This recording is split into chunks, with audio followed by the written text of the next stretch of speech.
l'eau, l'arbre, la haie, comment est-ce que donc ce paysage, il est traité dans donc, des territoires qui bougent beaucoup? La communauté de communes a travaillé avec le CAUE de Dordogne sur l'accompagnement continuité écologique. La préservation de l'environnement, la trame verte et bleue, le réseau écologique sera phare, préservation et ensuite les centres-bourgs, redynamisation des centres-bourgs. Il va falloir très concrètement que l'on réfléchisse sur nos territoires, comment on fait pour rétablir de la vie dans nos territoires ou la maintenir. On a voulu à la fois dans la même semaine avoir une rencontre un petit peu technique avec des élus, plutôt ouvertes, élus, techniciens, éventuellement bureaux d'études, et mixer ça avec des visites plus grand public sur le terrain pour vraiment approfondir cette question de la diversité, de la richesse de nos haies. On a un cadre de vie préservé, on a du patrimoine, ce que disait Hélène, on a un environnement protégé. Nous, sur notre territoire, on a cette chance d'avoir encore des haies, des bosquets,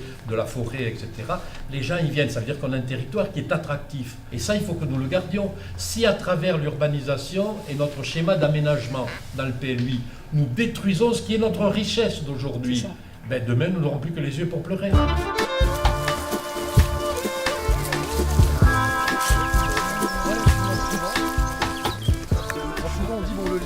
C'est pas bon. Sur un arbre, normalement, ça pose pas de problème majeur tant que l'arbre est en bonne santé. Je sais pas si vous voyez, hein, là globalement, le lierre il monte. Alors pourtant, il est pas tout jeune. Hein. Il monte à peu près, voilà, sur les principales branches maîtresses et puis il s'arrête parce que les plantes parlent entre elles. Et l'arbre dit, bon bah moi je suis plutôt en bonne santé, donc t'es gentil, tu m'envahis pas. Peut-être qu'il faut aller ailleurs. Quelque chose de comme ça. Ouais, il y en a encore une là. On va peut-être un peu s'écarter par là. Ouais. C'est vraiment une espèce qui est très terrestre. Hein. Elle va aller dans l'eau, on va dire 3 semaines par an. Elle va se reproduire dans des mares qui sont très peu profondes, dans des prairies inondées, dans des fossés. Toutes les eaux qui sont très peu profondes. Et c'est cette grenouille qui se rassemble par centaines, parfois même par milliers, pour pondre au même endroit. Il ne s'agit pas uniquement d'imposer, il y a toute une démarche pédagogique, montrer pourquoi c'est important la biodiversité. La concertation, ça fait partie sûrement d'une évolution vers laquelle il va falloir qu'on aille. Moi je me retrouve avec les éoliennes, qui va être un gros sujet sur ma commune. Je vous avoue que voilà, mais par contre on le fera de manière citoyenne. On va le décider ensemble et on va aller vers cette démarche ensemble. Par les ateliers, les gens deviennent des acteurs et pas des consommateurs. Quand on fait une réunion publique, les gens sont en tant que consommateurs. On leur présenter des trucs, puis souvent ils ne sont pas d'accord. Tandis que quand ils participent à des ateliers, il faut qu'ils disent des choses. Donc quand on se met comme acteur, automatiquement il y a des choses qu'on trouve positives et des choses négatives. Tandis que quand on est dans une réunion publique simplement, on est qu'en consommateur, donc très souvent, on en profite d'ailleurs pour gueuler contre les élus parce qu'on est énervé, on s'est fâché avec sa femme, on s'est fâché avec son compagnon, les enfants ne sont pas pourquoi, et on en profite, c'est le déversoir de la psychologie sociale, ce qui est normal d'ailleurs. Alors oui, un mot quand même sur cette haie. C'est intéressant d'avoir cette diversité parce qu'on ne va pas avoir la même faune en fonction des arbres. Dans ceux qui sont en pleine forme, on va trouver un certain nombre d'animaux, et dans, par exemple, les branches mortes qui sont là-bas, sous les écorces qui commencent à se détacher, on va avoir toute une faune également qui va se développer. La petite faune sauvage, ça s'appelle les auxiliaires de culture, hein, c'est-à-dire que les limaces nous embêtent, mais à la fois, si on a des limaces, il faut protéger les carabes, parce que les carabes mangent les limaces. Ça va être la même chose pour les orvets. Et donc, la haie est partie prenante. Si on a un tas de petits moineaux, on va avoir moins de pucerons. Enfin voilà, tout ça, il y a une notion d'équilibre, quoi. Et donc l'équilibre se joue aussi avec des facteurs comme la haie. Les gens ont tendance à penser que l'arbre, c'est un truc qui est immuable, et puis il y a un vieux chêne, et puis finalement, mais il va vivre. C'est tout des conneries. Parce que les conneries, c'est que celui-ci là-bas, il est en train de mourir. Un jour, il va se casser la figure. Et là, je vais vous dire, là, c'est assez caractéristique. Vous voyez, ici, on a une zone où on a de l'éclairage. Donc, qu'est-ce qui s'est passé? On a des arbres de Auger qui se mettent à pointer, là. Et là, sous les chênes, vous regarderez, nous avons que des épineux qui vont rester à cette taille assez basse. Et le vrai problème de la haie française, c'est ça.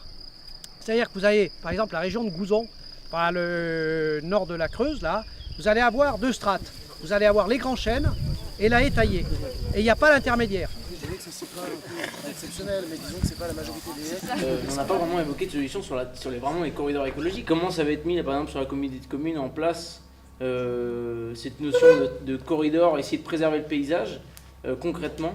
C'est vrai qu'on a, si je prends ma commune, 53% de forêt, pas de remembrement, il n'y a jamais eu de remembrement sur la commune, les haies sont restées pratiquement toutes.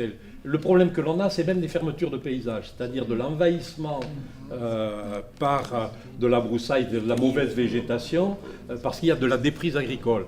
Donc voilà, je crois qu'à un moment donné, il faut avoir, et c'était l'objet du diagnostic que nous avons fait sur le PLUI, c'est d'avoir un diagnostic, et l'ACE nous y a bien aidé, du CAE, qui nous permet d'avoir une vision plus objective et plus distanciée des choses. Voilà. Enfin, nous, voilà pour notre territoire. Si je prends notre territoire, on a des haies qui sont arrachées alors en quantité tout à fait industrielle.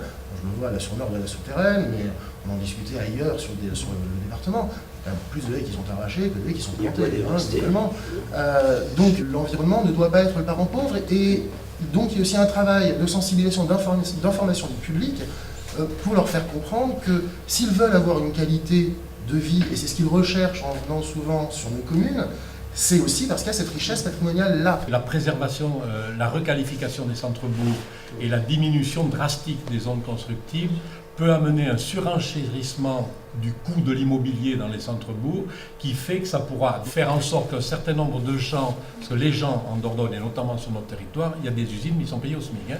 Donc ma crainte, et encore une fois ma réflexion n'est pas aboutie, mais c'est que le surenrichissement de l'immobilier fasse que des gens qui travaillent dans ces usines ne puissent plus vivre là-dedans.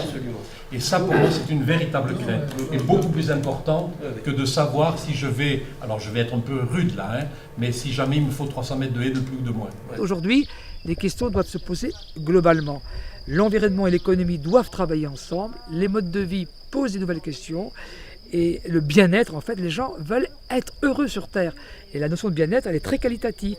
Donc ça va obliger les élus dans leur territoire à réfléchir sur des questions qui ne sont pas que des questions quantitatives, de mètres carrés à construire, etc. C'est tout le débat des modes de vie et de quelle nourriture, de quelle agriculture, enfin tout est posé si vous voulez. C'est ça qui est intéressant. On voit tous les enjeux en tout cas autour de l'aménagement urbain et quand je dis urbain, c'est en tout cas l'aménagement de nos centres-bourgs, c'est à un moment donné comment l'espèce humaine se développe aussi sur son territoire, au regard aussi d'espèces qui sont extrêmement nombreuses, beaucoup plus nombreuses que la simple espèce humaine, et qui ont toutes aussi des exigences et des besoins aussi importants que les nôtres.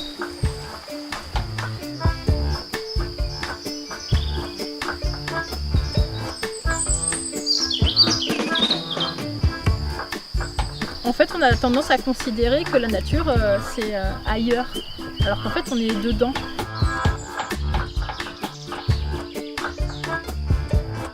Si on continue à fonctionner comme on fonctionne, on va disparaître.